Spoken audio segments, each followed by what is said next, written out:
ये कहानी मेरी दादी अम्मा सुनाया करती थी। उन्होंने बताया कि ये 1945 की बात है, जब पाकिस्तान आज़ाद नहीं हुआ था। दादी अम्मा कहती थीं कि उस दौर में हम लकड़ियां लेने जंगल जाया करते थे। मोहल्ले की औरतें मिलकर जाते हैं ताकि आपस में दोस्ती और इत्तेहाद कायम रहे। सर्दियों में हम ज़्यादा जाया करते थे, क्योंकि गर्मी में जंगल जाना और लकड़ियां लाना मुश्किल हो जाता था।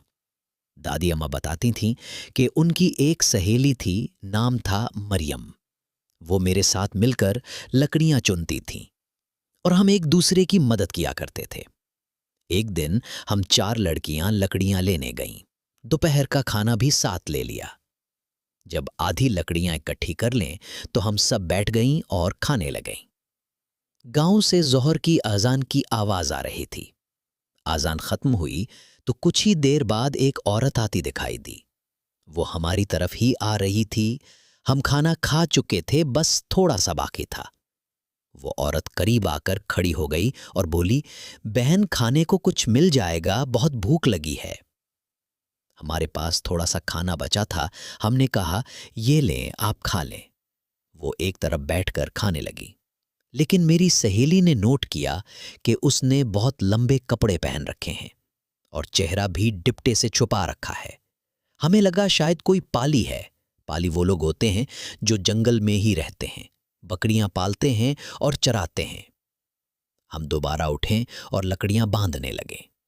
सबने एक दूसरे की मदद से अपने लकड़ियों के गट्ठे बांध लिए। जब हम वापस चलने लगे तो इतने में उस औरत ने कहा, बहन मेरी भी मदद कर दो। मेरा लकड़ियों का गट्ठा थोड़ा आगे पड़ा है, सर पर रखवा दो। मैं और मरियम उसके साथ चल पड़ी। बाकी 2 सहेलियां वहीं हमारा इंतजार करने लगे। वो औरत आगे आगे चल रही थी और हम पीछे पीछे।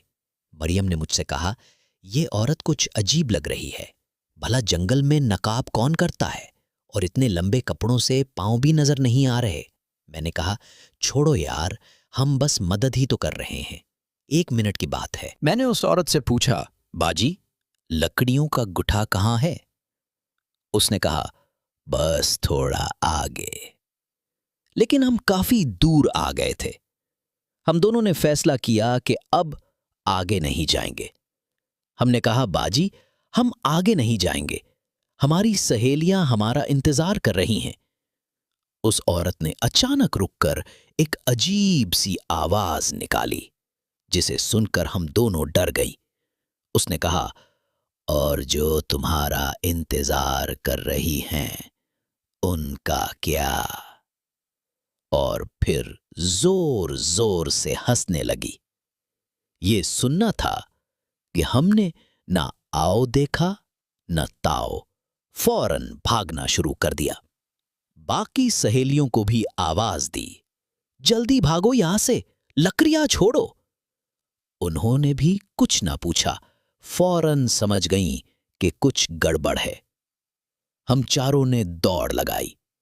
पीछे से आवाज आई, लकड़ियां तो उठवा दो बहन। शुक्र है हम गांव वाले रास्ते पर पहुंच गईं। वहां हमें कुछ मर्द दिखाई दिए जो गाय भैंसें चुरा रहे थे।